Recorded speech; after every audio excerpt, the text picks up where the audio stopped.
Hello all, and welcome to Toy Soldiers. So what might be Toy Soldiers? Let's have a little look, shall we? So option wise, you don't get a great amount. That's basically it. So let's just dive on in. Controls, you can't rebind them. I believe you can use a controller with this, but I've played with just a mouse and keyboard, so I can't swear to that. So you get quite a lot for your money. Campaign, which you can only play at first, and then you get the Campaign Plus, which allows you to play from the German side. And then there's 12 missions in each of those. There's three maps with the Kaiser's Battle, and 3 maps with Invasion, which is like a little fun mini expansion. So 30 missions in all, basically. So quite a lot of content for your money. And you get a display case that shows you the different types of weapons, and a rations dump. With each map, you get a set of challenges, and if you complete them, you unlock these little collectibles. They don't actually add anything to the game, but it's a nice little extra touch. So let's just play level 1. Launch mark. I'll just leave it on casual for the... Oh, of course, you've got the different difficulty levels as well if you want to come back and replay later for better scores. I believe it has leaderboards as well, but I don't know if they're still active now. So you do get quite a lot of content for your money. Loading's a little bit long perhaps, that's a very minor point.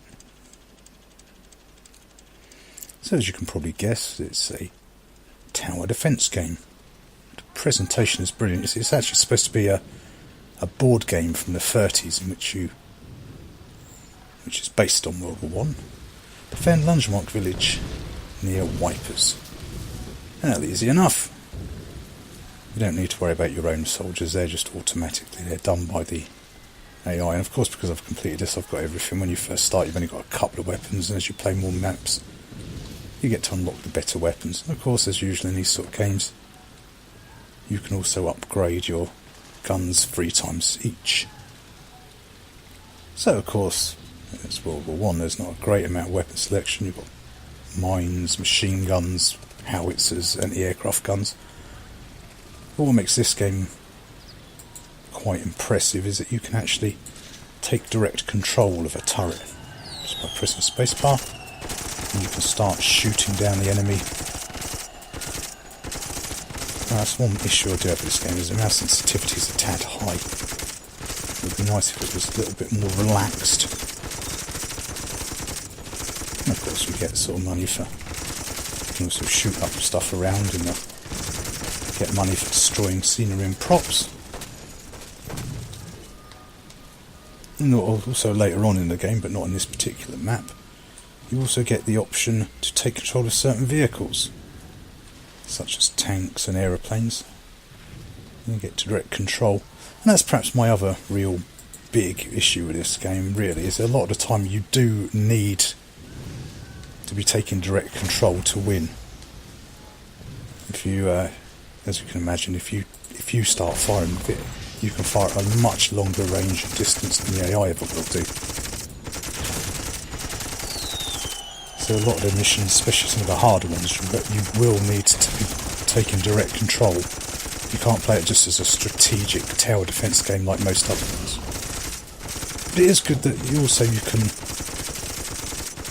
you can just chop and change towers in a lot of places. It does give you a fair few options. A lot of tower defence games are very specific. They want you to put a certain tower there and a certain tower there, and if you don't, you won't win. This is a bit more forgiving, and it allows you a bit more leeway in what you can place where and still have a chance of completing the game.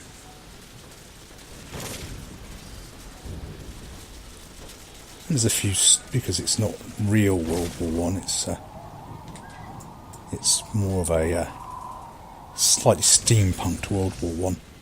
So you do get to some funny enemy types later on in the game, such as helicopters. And yet it's still more realistic than Battlefield 1's attempt at World War I, so that's not bad. Stoke some more here, I think. As I say, you can upgrade all the various... We got enough to upgrade you? Oh, just. I mean, I'm not having a go at Battlefield 1. It's not a bad game. As long as you accept it's not a historical documentary of World War One, of course. It's certainly multiplayer is better than single player. The single player I thought was utter drivel in Battlefield 1. But this is good fun. So 30 maps, different difficulty levels. The fact you can take direct control of different vehicles and such. Oh good, he's blowing up the enemy gun turrets for me. Yeah, some maps the enemies have gun turrets, so if you destroy them then you get an extra place you can put your gun turrets in on them. Which again for some maps will be pretty much necessary. What have we got coming up? Nothing too heavy at the moment. That's because as you imagine with a tower defence game you'll get more and more waves, and they'll get different heavier infantry, cavalry, and eventually armoured vehicles and tanks. Like there now I can put a machine gun in here to mess them up. So now I've got an extra couple of machine guns to make my life a lot easier. And so obviously because this is level 1 it's still fairly easy. You need air attacks and zeppelins and things come and attack you. So yeah, presentation is brilliant. Controls are easy enough. Nothing too complicated.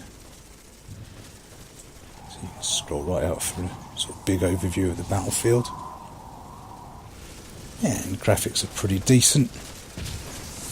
Probably not Far Cry standards, but what it is. And personally I think this is perhaps the best of the series, because you had this, Toy Soldiers Complete, which did include this and some more upgrade stuff.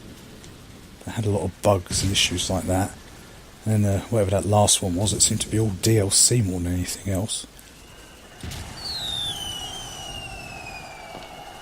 So now, this map here, I can pretty much let the gun turrets take care of most of it. Unless I want to take over and start flying at a further distance to help my team along a bit.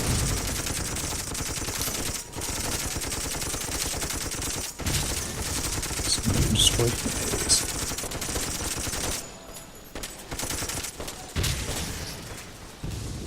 Don't think I need to upgrade anything just yet. Mind you, I might as well, I suppose. Go for a level 2 infantry gun. Gets a bit more stopping power. So yeah, generally it's a good fun little number, this.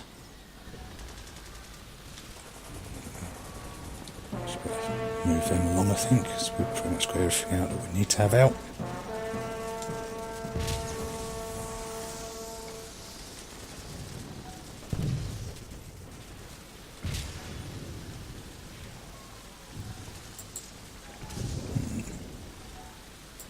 Might as well increase the range on that one.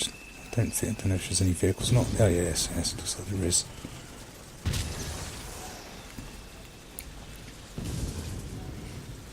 And of course the enemy can damage and destroy your turrets, especially when they send air attacks to attack. That can wreck your stuff pretty quickly. So you've got to keep your eye on what's going on. So that's the only real thing is on the later maps. It would be nice if you could sort of just let the AI take care of it in traditional sense, but a lot of the time you will have to be taking direct control to win the maps if you want to complete 100%. Because obviously, as you can imagine, the enemy's trying to get through here to your toy box, and if they get in there, your score goes down, and if you get to 0, they win.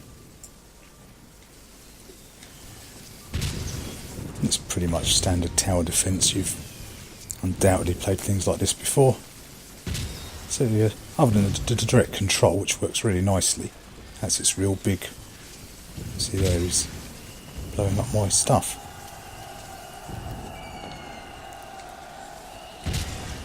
Yeah,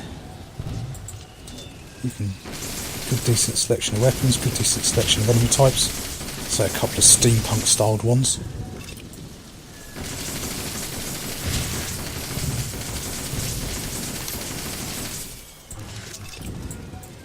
There you go, chum.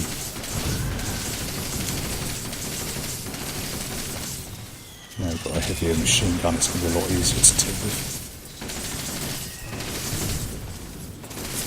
You do that little thing, they sometimes dive on the floor and things. So there's some nice little animations going on.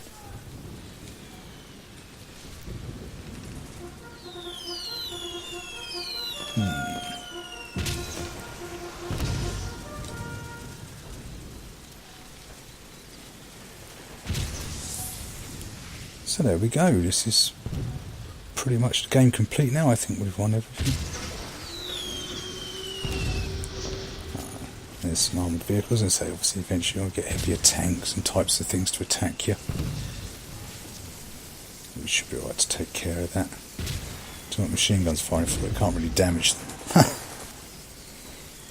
Just really the level 3 infantry guns should damage them. Oh, hello, where's this chap going? Uh-oh. Quick. Ah. Luckily for the Stokes mortar there. And we're done. And then when you finish, you also get all your various stuff you got, any little missions you completed. You also get a little statistics screen as well that shows you what you did. So there we go. That was Toy Soldiers. A very, very well done tower defence game with the ability to take direct control of the different types of weapons, including vehicles, and a lot of content, but with none of the bugs and issues that plagued later versions of the game. So if you're in the mood for this sort of thing, this is definitely one worth adding to your watch list, I think. So that shall conclude our dealings. So I hope you found this video useful, and don't forget to let me know you're alive by hitting the subscribe, adding a comment in the comments box, or just giving us a thumbs up or even a thumbs down in the videos if you like. Whatever takes your fancy. So thanks for watching, and I'll see you all next time. Bye now.